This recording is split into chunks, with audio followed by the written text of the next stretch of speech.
তার প্রমাণ আমরা এবারও দেখেছি যে আমেরিকার আক্রমণ যখন ইরানে হচ্ছে, ইসরায়েলের আক্রমণ ইরানে হচ্ছে, তখন ইরানিরা রাস্তায় বের হয়ে গেছে, মিছিল করতেছে, বলছে আল্লাহু আকবার, আল্লাহু আকবার স্লোগান দিচ্ছে, বাড়ির ছাদের উঠে ওইটা। আর ইহুদিরা সবাই গর্তের ভিতরে পড়েছে। মানে তারা সবাই ভয় পায় মৃত্যুরে, মুসলমানরা মৃত্যুকে ভয় পায় না। কারণ কি জানেন? কারণ হলো মুসলমান জেহাদে মারা গেলেই জান্নাত, বলে সুবহানাল্লাহ। শুধুমাত্র জেহাদের ময়দানে মুসলমানেরা মৃত্যুবরণ করবে, শহীদ হয়ে যাবে। শহীদ হওয়ার সাথে সাথে আল্লাহ সুবহানাহু ওয়া তাআলা তাদের জন্য জান্নাতে বড় বড় উত্তম নিয়ামতের ব্যবস্থা রেখেছে।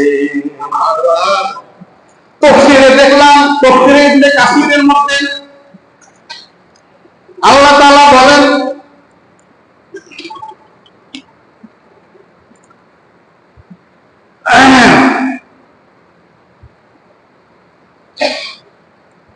লা তাহসাবান্নাল্লাযীনা কুতিলু ফী সাবিলিল্লাহি আমওয়াত। সূরা আলে ইমরানের ভিতরে 170 নম্বর আয়াতে আল্লাহ তাআলা বলেন, লা ওয়ালা তাহসাবান্নাল্লাযীনা ওয়ালা তাহসাবান্নাল্লাযীনা কুতিলু ফী সাবিলিল্লাহি আমওয়াত বাল আহইয়াউ ইনদা রাব্বিহিম ইউরযাকুন। বলে সুবহানাল্লাহ। আল্লাহ কি বলেন দেখেন, তোমরা যারা আল্লাহর রাস্তায় শহীদ হয়ে যায় তাদেরকে তোমরা মৃত মনে করো না, তারা মারা গেছে এটা ভেবো না, এটা মনে করিও না, বরং তারা মরার সাথে সাথে, শহীদ হওয়ার সাথে সাথে তারা আল্লাহর দরবারে জীবিত হয়ে যায়। বলেন সুবহানাল্লাহ। শুধু তাই নয়, বাল আহইয়াউন ইনদা রাব্বিহিম ইউরযাকুন। আল্লাহ তাআলার নিকটে তারা উত্তম উত্তম রিজিক লাভ করে। কেমন রিজিক? তাফসীরের মধ্যে লিখেছেন আয়াতে, যারা শহীদ হয়ে যায় তাদেরকে আল্লাহ তাআলা সবুজ পাখির আকৃতি দান করে। সুবহানাল্লাহ। এই সবুজ পাখি পুরা জান্নাতে যেখানে মনে চায় সেখানে ঘুরে দেখতে থাকে, বেড়াইতে থাকে, ঘুরতে থাকে, ভ্রমণ করতে থাকে। সুবহানাল্লাহ। শুধু তাই নয়, তারা সারাদিন ঘুরে ঘুরে সবুজ পাখির আকৃতি ধারণ করে সারাদিন ভ্রমণ করে। সন্ধ্যাবেলায় আল্লাহ তাআলার আরশে আগুনের নিচে জ্বলমান কিছু বাতি আছে, যে বাতিগুলি জ্বলতেছে, চকমক করতেছে। এই বাতিগুলির আলোতে হেঁটে তারা দাঁড়ায়, অবস্থান নেয়। তখন আল্লাহ তাআলা বলেন, হে শহীদেরা, তোমরা কি চাও আমার কাছে চাও, তোমাদের কি দরকার আমার কাছে চাও। শহীদেরা কিছু বলে না, তারা চুপ থাকে। তাফসীরের মধ্যে এসেছে আল্লাহ পাক তিনবার ডাক দিয়ে বলে, হে শহীদরা, তোমাদের কি দরকার, কি প্রয়োজন আমার কাছে চাও। তৃতীয়বার শহীদরা উত্তর দেয়, আল্লাহ রে, আমাদের আর কিছু দরকার নাই, কোনো নাজ নিয়ামতের দরকার নাই। যে নিয়ামত আমরা পেয়েছি এটাই আমাদের জন্য যথেষ্ট, আমরা সন্তুষ্ট। আমাদের একটি আরজু আছে, আমাদের জানকে আমাদেরকে আবার ফিরে দেন, দুনিয়াতে পাঠিয়ে দেন, আমরা আবার যুদ্ধ করে জিহাদ করে শহীদ হয়ে আবার আসি। সুবহানাল্লাহ। আমরা আবার শহীদ হব, আবার জিহাদের ময়দানে আমরা শহীদ হব, আমাদেরকে আবার দুনিয়ায় পাঠাই দেন। এটাই আমাদের আরজু, দাবি। আল্লাহ বলেন, না না, এই নিয়ম আমার এখানে নাই। যারা একবার মৃত্যুবরণ করবে পুনরায় আবার তাদেরকে দুনিয়াতে পাঠানোর এখতিয়ার, ইচ্ছা আমার নাই, সেই নিয়ম আমার নাই। তোমরা চিরদিন আবার তোমরা জান্নাতেই ঘুরতে থাকো, ভ্রমণ করতে থাকো, আর আমার উত্তম উত্তম নাজ নিয়ামত ভক্ষণ করতে থাকো। সুবহানাল্লাহ। ওয়ালা তাহসাবান্নাল্লাযীনা কুতিলু ফী সাবিলিল্লাহি বাল আহইয়াউন ইনদা রাব্বিহিম ইউরযাকুন। আল্লাহ বলেন, তোমরা যারা আল্লাহর রাস্তায় শাহাদাত বরণ করে শহীদ হয় তাদেরকে তোমরা মৃত্যুবরণ করো না, মৃত্যুময় করো না, বরং তারা আল্লাহর নিকটে জীবিত হয়ে আল্লাহর নিকট, আল্লাহর কাছে উত্তম রিজিক লাভ করে। ফারিহিনা বিমা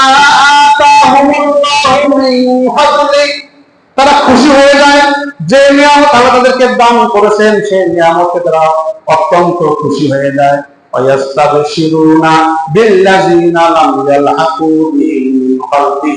এবং তারা সুসংবাদ প্রদান করতে থাকে যারা এখনো শহীদ হয় নাই, তাদের সাথে সাক্ষাৎ করে শহীদ হয়ে তাদের জন্য আল্লাহ খাউফুন আলাইহিম ওয়ালা হুম ইয়াহজানুন, তারা বলতে থাকে যারা এখনো শহীদ হওয়া নাই তোমাদের কোনো ভয় নাই, চিন্তা নাই। আল্লাহ খাউফুন আলাইহিম ওয়ালা হুম ইয়াহজানুন ইয়াস্তাবশিরুনা বিনি'মাতিল্লাহি ওয়া ফাদলিহি ওয়া আন্নাল্লাহা লা ইউযি'ু আজরাল মুমিনিন। তারা সুসংবাদ দিয়ে থাকে আল্লাহর নিয়ামতের এবং আল্লাহর উচ্চ মর্যাদা প্রদানের, আর নিশ্চয় আল্লাহ তাআলা যারা ইখলাস বান্দা মুমিন বান্দার শ্রমকে অনর্থক বৃথা যেতে দেন না। সুবহানাল্লাহ। যারা মুমিনরা শ্রম দিচ্ছে, জিহাদের ময়দানে শহীদ হবে, কষ্ট করে নামাজ পড়বে, যাকাত দিবে, হারাম থেকে বেঁচে থাকবে, হালালকে রক্ষণভাবে ধারণ করবে, আল্লাহ বলেন যে আমি তাদের এই কষ্ট শ্রেষ্ঠ আমি অনার্থ বৃথা যেতে দেব না, নিশ্চয় এর বিনিময় প্রদান করবো বলেন। সুবহানাল্লাহ। ওয়ান্নাল্লাহা লা ইউযি'ু আজরাল মুমিনিন। তো মুমিনের আজাদ, মুমিনের যে বিনিময় আছে, মুমিনের পরিশ্রম আছে, এই পরিশ্রম বৃথা যাবে না। পরিশ্রম বিনিময় আল্লাহ অবশ্যই দান করবে, বৃথা যাবে না। দুনিয়াতে অনেক সময় মালিকের কাজ করলে শ্রম দেওয়ার পরে মালিকে বেতন না দিয়ে তার বেতন দিয়ে ফেলেছে, চিন্তা দেখে বেতন না দিয়ে প্রতারণা আশ্রয় গ্রহণ করে, ধোকা দেয়, বেতন দেয় না, না দিয়ে তাকে তাড়িয়ে দেয়। আল্লাহ বলেন না না না, মুমিনরা আমার রাহে আমার জন্য পরিশ্রম করবে, আমি তাদের পরিশ্রমকে অবশ্যই মূল্যায়ন করব, আমি তাদের পরিশ্রমের বিনিময় অবস্থা থেকে প্রদান করব। সুবহানাল্লাহ। এই যে যারা, এই জন্যই ফিলিস্তিনের গাজাবাসী হামাস তারা অকাতরে নিজের প্রিয় গানকে বিলিয়ে দিচ্ছে, শহীদ হয়ে গেছে। এই জন্য আমাকে মারা যাওয়ার পরেই গান না। সাহাবা কেরাম বলতেন আল্লাহু আকবার ফুস্তু বিরাব্বিল কাবা, জিহাদের ময়দানে তারা যখন মৃত্যুর শয্যায় শায়িত ছিলেন, যখন মৃত্যু হয়ে যাবে, এখনো মৃত্যু হয় নাই, তখন তারা একটি শব্দ উচ্চারণ করতেন, সেটা হলো আল্লাহু আকবার ফুস্তু বিরাব্বিল কাবা, আল্লাহ সবচেয়ে বড়। ফুস্তু বিরাব্বিল কাবা, কাবার রবের কসম, কাবার আল্লাহর কসম, আমি অবশ্যই সফল কাম হয়ে গেছি। সুবহানাল্লাহ। শহীদরা মৃত্যুর আগে আগে বলে আমি অবশ্যই সফল কাম হয়ে গেছি, কোনো সন্দেহ নাই। কসমকে বলে কাবারের কসম, আমি অবশ্যই সফল কাম হয়ে গেছি। ফুস্তু বিরাব্বিল কাবা। কাম মিন ফিয়াতিন কালিলাতিন ওয়ালাবাত ফিয়াতান কাসীরাতান বিইذنিল্লাহ আল্লাহু মা'আস সাবিরিন। আল্লাহ বলেন যে কখনো কখনো ছোট্ট ছোট্ট মুমিনের দল বিশাল বিশাল কাফেরের বাহিনীর মোকাবেলায় তারা বিজয় লাভ করে। মুমিন দল থাকে ছোট্ট, কাফের থাকে বিশাল বাহিনী। ইসরায়েল একা না, ইসরায়েলের পিছনে আছে America, Britain, France, German, Japan সহ পুরা 32টি রাষ্ট্র, ইউরোপের 32টি রাষ্ট্র ইসরায়েলের পিছনে দাঁড়ানো, তাদেরকে অর্থ দিয়ে, অস্ত্র দিয়ে, সকল প্রকার সাহায্য দিয়ে তারা সহযোগিতা করে। আর ইরান শুধুমাত্র এক, ইরানের পাশে কেউ ছিল না, রাশিয়াও ছিল না, চীনও ছিল না, কোন মুসলিম রাষ্ট্র হিসেবে ইরানের পাশে দাঁড়ায়নি। ইরানের একার মিসাইলের আক্রমণে ইসরায়েল দিশেহারা, আমেরিকাও দিশেহারা হয়ে গেছে, ঠিক না ভাই? আমরা আপনারা অবশ্যই দেখেছেন মুমিনের ঈমানের অনেক পাওয়ার, অনেক পাওয়ার। ওয়ালা তাকুনু লিমান ইয়ুকতালু ফি সাবিলিল্লাহি আমওয়াত বাল আহইয়াউন ওয়ালাকিন লা আল্লাহ তাআলা সূরাতুল বাকারার থেকে ফরমান ওয়ালা তাকুনু মিমান ইয়াকতালু ফি সাবিলিল্লাহি আমওয়াত, যারা আল্লাহর রাস্তায় শহীদ হয়ে যায় তাদেরকে তোমরা মৃত মনে করো না, বরং তোমরা তো বুঝতেছো না তারা জীবিত হয়ে জান্নাতের মধ্যে ঘোরাফেরা করে। সুবহানাল্লাহ সুবহানাল্লাহ। অষ্টম হিজরিতে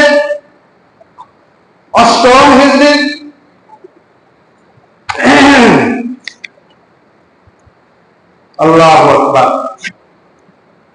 হুজুর আকরাম সাল্লাল্লাহু আলাইহি ওয়াসাল্লাম বিভিন্ন রাষ্ট্রপ্রধানের কাছে, রাষ্ট্রপতির কাছে দ্বীনের দাওয়াত দিয়ে চিঠি লিখলেন, পত্র লিখলেন দ্বীনের দিকে আহ্বান করার জন্য। সেই অনুপাতে হুজুর আকরাম সাল্লাল্লাহু আলাইহি ওয়াসাল্লাম একটি চিঠি লিখলেন বসরার গভর্নরের নিকটে। বসরা তখন কি প্রদেশ ছিল, আর এই প্রদেশ শাসন করত রোমান সম্রাট। রোম তখন ছিল বিশ্বের ভিতরে পরাশক্তি, এক নম্বর শক্তিশালী রাষ্ট্র রোম। এখন যেমন আমেরিকা এক নম্বর রাষ্ট্র, পরাশক্তি, অর্থাৎ যে শক্তিতে সাথে তর্ক দিতে কেউ সাহস করে না, তখন ছিল রোম পরাশক্তি, সবচেয়ে শক্তিশালী রাষ্ট্র। এই রোমের গভর্নরের নিকটে, সুরাবিল নামক গভর্নরের নিকটে রাসূল আকরাম সাল্লাল্লাহু আলাইহি ওয়াসাল্লাম চিঠি লিখলেন, দাওয়াত দিলেন, হে বসরার গভর্নর সুরাবিল, তুমি ইসলামকে গ্রহণ করো, শান্তি পেয়ে যাবে, আখিরাতে মুক্তি পেয়ে যাবে। আর ইসলাম গ্রহণ না করলে তুমি অশান্তিতে থাকবে, তোমার মুক্তির উপায় নাই। সুরাবিল বসরার গভর্নর সাথে সাথে মুসলিম দূত হারিস ইবনে উমাইরকে হত্যা করার নির্দেশ দেয়। একে ধরো, একে শাস্তি করো, জবাই করো। কাফের বসরার গভর্নর সে সাহাবী যায়েদ ইবনে হারিস ইবনে উমাইরকে সাথে সাথে শহীদ করে ফেলে। এই খবর মদিনায় পৌঁছার পরে মদিনাবাসী অত্যন্ত ক্ষিপ্ত হয়ে যায়, রাগান্বিত হয়ে যায়। তারা বলে, আমরা মুসলিম সৈন্য, মুসলিম দূতের হত্যার আমরা প্রতিশোধ নিবই নিব। সাহাবা কেরামদেরকে নিয়ে রাসূল আকরাম সাল্লাল্লাহু আলাইহি ওয়াসাল্লাম পরামর্শ করেন কি করা যায়। সকল সাহাবীরা মত পেশ করেন যে আমরা বসরার গভর্নর সুরাবিল গাসসানীকে আমরা হত্যা করব, জিহাদ করব, লড়াই করব, আমরা মুসলিম বুকের প্রতিশোধ গ্রহণ করব।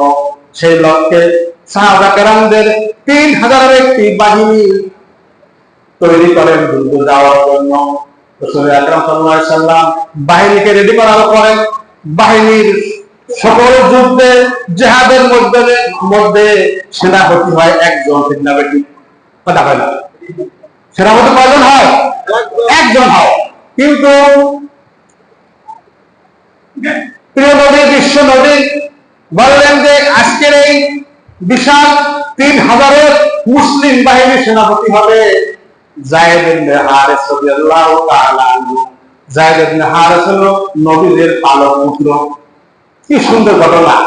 এই যায়েদ ইবনে হারিস গোলাম হয়ে আসে, দস্যুরা তাদের কাফেলার উপর আক্রমণ করার পরে গোলাম হিসাবে মদিনা শরীফে বিক্রি করে দেয়। হুজুর সাল্লাল্লাহু আলাইহি ওয়াসাল্লাম যায়েদ ইবনে হারিসকে কিনে নেয়, কিনে নিয়ে তাকে মুক্ত করে আলাদা করে দেয়।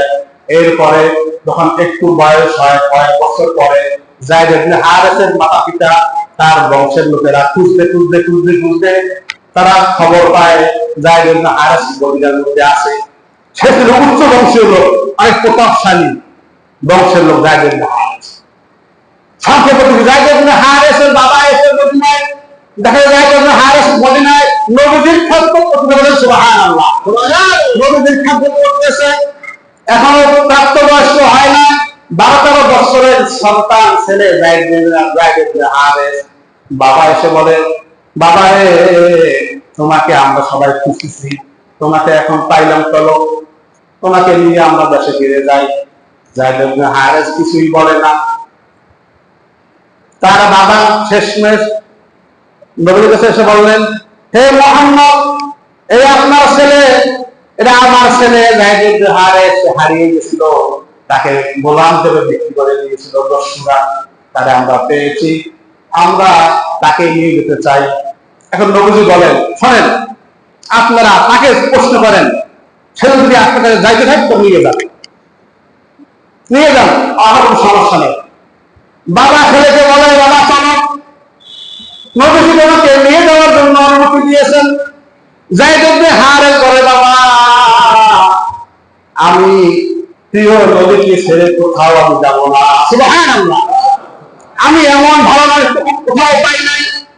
আমার বাবা মায়ের আদর কখনো আমি ভুলি নাই, তার চেয়েও বেশি নবীজি আমাকে আদর দিয়ে, নবীজি আমাকে বাবার আদর দিয়েছেন, আর মা ফাতেমা আমাকে সন্তানের আদর দিয়ে আমাকে লালন পালন করেছে।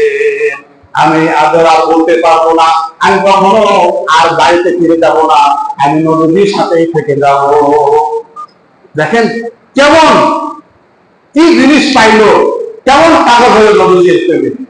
সেই জায়গায় হারেসের নাম বললে যে নবীজি এই সেনাবাহিনীর সেনাপতি হবে জায়েদ ইবনে হারেস। দাঁড়াও, জায়েদ ইবনে হারেস দাঁড়াই গেছে। এরপরে বললেন জায়েদ ইবনে হারেস শহীদ হয়ে গেলে পরবর্তী সেনাপতি হবে জাফর ইবনে আবি তালেব, নবীজির স্বাস্থ্য ভাই। আবু তালেবের ছেলে জাফর, জাফর কই দাঁড়াও, দাঁড়াও, লাব্বাইকা ইয়া মুহাম্মদ রাসূলুল্লাহ ওয়া সাহাবাইকা, আমি হাজির নবীজি, আমি সেনাপতি হওয়ার জন্য বেরিয়ে আছি।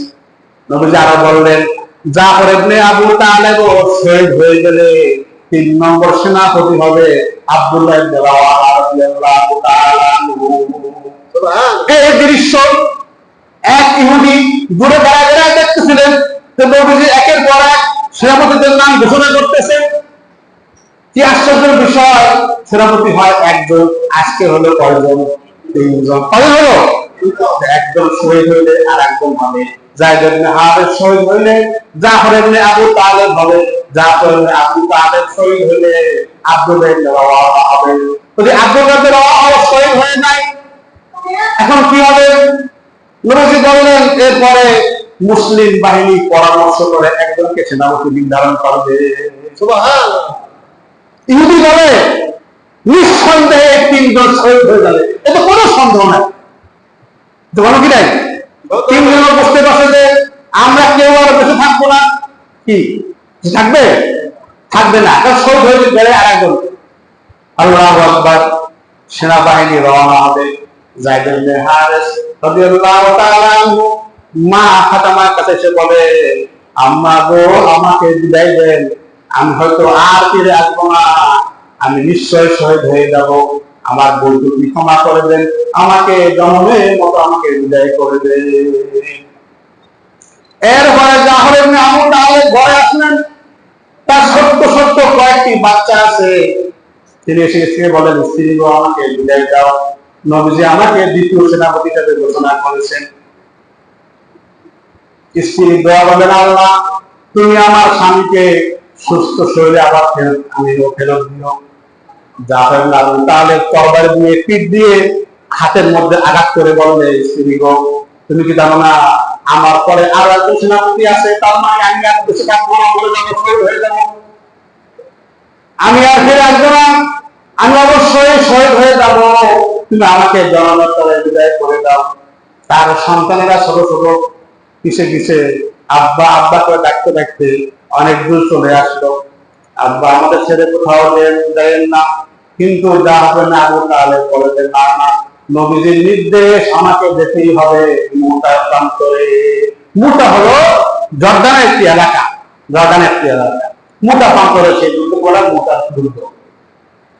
এরপর আব্দুল্লাহ ইবনে রাওয়াহা ছিলেন আনসারী সাহাবী, মদিনার মধ্যে সে শ্রেষ্ঠ সুন্দরী কেবলমাত্র বিবাহ করেছে, বাসর রাত এখনো স্ত্রীর মুখটা দেখার সুযোগ হয় নাই।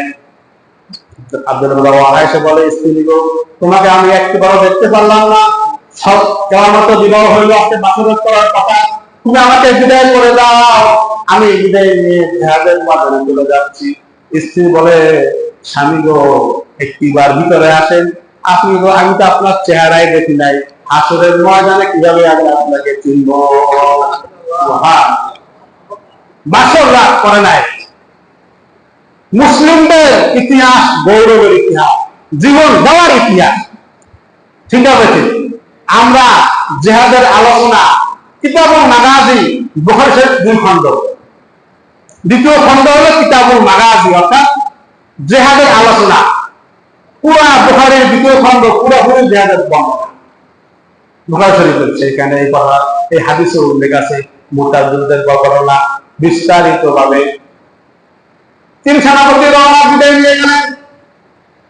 মুতার প্রান্তরে আসার আগে সিরিয়া হয়ে জর্ডানে তারা প্রবেশ করলেন।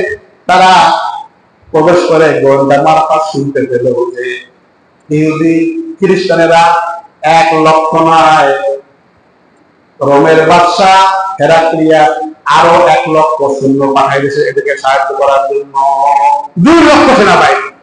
এখন এই যে শুনিয়া মুসলিম বাহিনীর ভিতরে কি এলোমেলো শুরু হয়ে গেল। হায় হায়, আমরা শুনছি অল্প বয়স সেনাবাহিনীর সাথে যুদ্ধ করতে হবে, সেনাবাহিনীর সাথে, এখন শুনি 2 লক্ষ। সুবহানাল্লাহ, আমাদের উপরে হবে কি? এই অবস্থা দেখে সাহাবী আব্দুল্লাহ রাওয়াহা রাদিয়াল্লাহু আনহু তিনি দাঁড়িয়ে বলেন, হ্যাঁ বাহিনী শোনো, মুসলিমরা শোনো, নবী আমাদেরকে পাঠিয়েছেন জিহাদ করার জন্য, এখান থেকে ফিরে দেওয়ার আর কোনো সুযোগ নাই। দিয়ে ভাষণ দিলেন। ভাষণের পরে সকলের মধ্যে সব শান্ত হয়ে গেল, ঈমানি জজবা শুরু হয়ে গেল। এরপরে 2 লক্ষ বাহিনীর মুখোমুখি, 2 লক্ষ বাহিনী আর 3000 সেনাবাহিনী, মুসলিম বাহিনী। কয় হাজার? 3000। আর কাফের কত? 2 লক্ষ। 2 লক্ষ।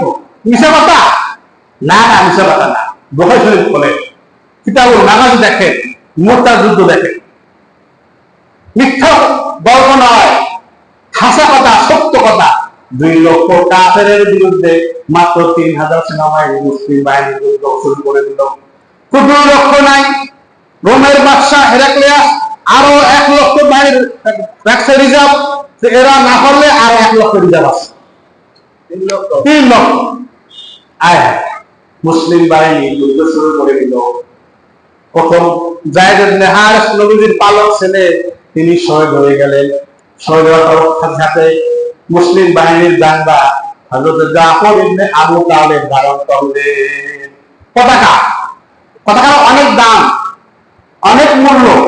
পতাকা একটি দেশকে ইশারা করে, দেশ, পতাকা একটি দেশের নাম, স্বাধীন দেশের নাম পতাকা, এটি বাহিনীর নাম, এটি দলের নাম পতাকা।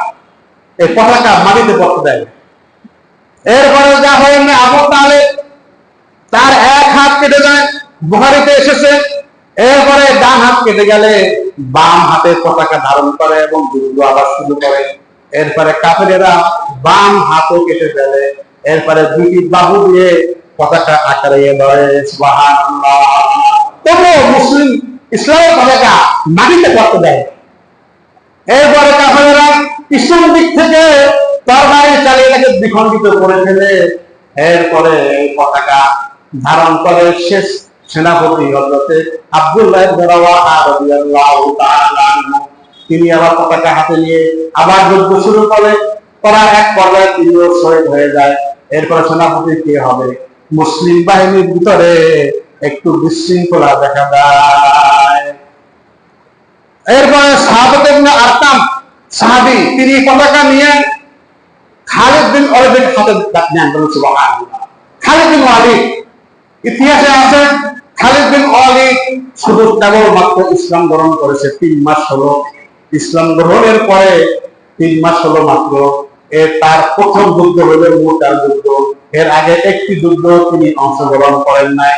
খালিদ বিন ওয়ালিদ কাফের থাকা অবস্থায় কাফেরদেরও বড় সেনাপতি ছিল। উহুদের যুদ্ধে মুসলিমরা পরাজয় বরণ করার কারণ হলো খালিদ বিন ওয়ালিদ তখন কাফের ছিল। সে কাফেরদের পক্ষ হইয়া যুদ্ধ করেছে মুসলমানের বিরুদ্ধে। তার কৌশলের কাছে তখন মুসলিমরা পরাজিত হয়ে গেছিল সাময়িকভাবে। সেই খালিদ বিন ওয়ালিদ তিনি এখন মুসলিম বাহিনীর সেনাপতি। সবাই তাকে বলছে আপনি সেনাপতি হন। খালিদ বিন ওয়ালিদ যুদ্ধ শুরু করল। যুদ্ধ করতে করতে তার প্রথম তরবারি ভেঙে যায়, দ্বিতীয় তরবারি আবার নেয়। এইভাবে একে একে 9টা তরবারি তার এই যুদ্ধে ভেঙে ফেলে। সুবহানাল্লাহ। 9টা তরবারি ভেঙে যায় এই যুদ্ধে। এমন কঠিন যুদ্ধ যুদ্ধ আরম্ভ হলো। কাফের সম্প্রদায়, কাফের বাহিনী দুই রকম, তারা দিশেহারা হয়ে এদিক সেদিক বাগা শুরু করলো, সব বাগতে শুরু করলো। যাদের ময়দান, যুদ্ধের ময়দান ফাঁকা হয়ে গেল, কাফের বাহিনী আর যুদ্ধের ময়দানে নাই। তারা বাধ্য হইয়া সন্ধি করলো, মুসলিমরা বিজয় লাভ করলেন। সুবহানাল্লাহ। আরো আছে, তো তাই না, এই জাহাজে পাঠিয়ে দিয়ে নবীজি মসজিদের মধ্যে বসা, মেম্বারে বসা, আর সকল সাহাবায়ে কেরাম সামনে বসা। নবীজি সেই মোটা প্রান্তরের যুদ্ধ, মদিনা থেকে 1000 মাইল দূরে মোটা স্থান, সেখান থেকে নবীজি লাইভে যুদ্ধের অবস্থা দেখে দেখে সাহাবাদেরকে বলতেছেন, বলেন সুবহানাল্লাহ। লাইভ বুঝেন, লাইভ ইংলিশ শব্দ, অর্থাৎ মোটা যুদ্ধের অবস্থা নবীজি চোখে দেখতেছেন সামনাসামনি, বলেন সুবহানাল্লাহ। মদিনায় বসে বসে, বুখারীর বর্ণনা, বলে কিভাবে সম্ভব? সম্ভব। বুখারীতে আরো কি আছে, একদিন হযরত ওমর রাদিয়াল্লাহু আনহু মেম্বার উঠে খুতবা দিচ্ছিলেন, তখন তিনি মুসলিম বাহিনীকে লক্ষ্য করে বলেন, ইয়া সারিয়াতুল জাবাল, ইয়া সারিয়াতুল জাবাল, ইয়া সারিয়াতুল জাবাল। মেম্বারে খুতবার ভিতরে একটি শব্দ তিনি উল্লেখ করলেন, হে সারিয়া, পাহাড়ের দিকে লক্ষ্য করো, হে সারিয়া, পাহাড়ের পিছনে সৈন্যবাহিনী আছে, শত্রু বাহিনী আছে, তুমি সেদিকে খেয়াল করো। অর্থাৎ তখন 500 কিলোমিটার দূরে মদিনা থেকে একটি বাহিনী যুদ্ধ করতেছিলেন, জুমার দিন, শুক্রবারের দিন। সেই বাহিনী যুদ্ধ করতে করতে এক পর্যায়ে তারা হারা হারা অবস্থা, কাফের সংখ্যা বেশি, আর পিছন পাহাড়ের পিছনে কাফেরেরা পলায় ছিল বিশাল এক বাহিনী। এই মুসলিম বাহিনীরা জানতো না। তখন ওমর রাদিয়াল্লাহু আনহু সেই যুদ্ধের দৃশ্য দেখতেছিলেন জুমার খুতবা দেওয়াকালীন। তার বলতেছে, সেই মদিনা থেকে, ইয়া সারিয়াতুল জাবাল, হে সারিয়া, পাহাড়ের পিছনে তুমি তাকাও, সেখানে শত্রু বাহিনী লুকিয়ে আছে। ঠিকই সারিয়া পাহাড়ের পিছনে গিয়ে দেখে বিশাল বাহিনী লুকানো, তাদের সাথে যুদ্ধ করার পর তারা বিজয় লাভ করে। জুমার দিন সবাই মুসলিম অবাক, কি রে ওমর কি বলতেছে? এটা অসহায় একটা কথা। সারিয়া কোথায় যুদ্ধ করতেছে? 500 কিলোমিটার দূরে। আচ্ছা বলে, সারিয়া তুমি পাহাড়ের দিকে তাকাও। মুসলিমরা সবাই বিশ্বাস করতে পারলো না বিষয়টা, যেটা অসম্ভব। 3 দিন পরে সারিয়া রাদিয়াল্লাহু আনহু বাহিনী মদিনায় ফেরার পর, মদিনায় ফিরে আসার পরে সর্বদা তারা বলেন যে, হে সারিয়া শোনো, এই একটা বর্ণনা করছে খলিফা ওমর রাদিয়াল্লাহু আনহু, তিনি খুতবা দেওয়াকালীন তোমাদেরকে সতর্ক করেছিলেন, তিনি কি সত্য? সারিয়া বলে, হ্যাঁ হ্যাঁ, সেদিন আমিরুল মুমিনিন আমাদেরকে সতর্ক না করলে আমরা যুদ্ধে বিজয় লাভ করতে পারতাম না। আমরা স্পষ্টভাবে যুদ্ধের ময়দানে ওমরের কণ্ঠ শুনেছি, হে সারিয়া তুমি পাহাড়ের দিকে তাকাও। বুখারীর বর্ণনা, এই অসম্ভব কিছু না। নবীজি মোটা যুদ্ধের অবস্থা, মদিনায় বসে বসে 1000 মাইল দূরে তিনি সমস্ত দেখে দেখে বলতেছেন, হে সাহাবীরা শোনো, এই কেবলমাত্র যায়েদ ইবনে হারেস শহীদ হয়ে গেল, এখন পতাকা নিয়েছে জাফর ইবনে আবু তালেব, জাফর ইবনে আবু তালেব শহীদ হয়ে গেল। বলতেছেন মদিনা বসে বসে, এখন পতাকা নিয়েছেন হযরত আব্দুল্লাহ ইবনে রাওয়াহা রাদিয়াল্লাহু তাআলা আনহু। বলতেছেন যখন তিনজন শহীদ হয়ে গেল, নবীজির মুখ কালা হয়ে গেল। নবীজি চিন্তাযুক্ত, ভরাক্রান্ত, হ্যাঁ আমার 3 জন সাহাবী শহীদ হয়ে গেল, 3 জন সেনাপতি। যখন সাহাবারা সম্মিলিত হয়ে খালিদ বিন ওয়ালিদকে সেনাপতি বানাইলেন, তখন সবার নবীজি মুখে হাসি ফুটলো। এখন নবীজি হাসতেছে আর বলতেছে, তোমাদের মুসলিম বাহিনীর সেনাপতি এখন খালিদ বিন ওয়ালিদ বানাইছে। সুবহানাল্লাহ। নবীজি লাইভ দেখে দেখে বলতেছে মদিনার সাহাবীকে। সেই যুদ্ধে মাত্র 12 জন মুসলিম বাহিনী, মুসলিমদের পক্ষ থেকে 12 জন শহীদ হয়েছিল, 3 জন সেনাপতি সহ। আর কাফেরদের হাজার হাজার কাফের সেনাবাহিনী শহীদ হয়েছে, বন্দী হয়েছে, আহত হয়েছে, পলায়ন করেছে। এই জন্য মুসলিমদের ইতিহাস হলো বীরের ইতিহাস।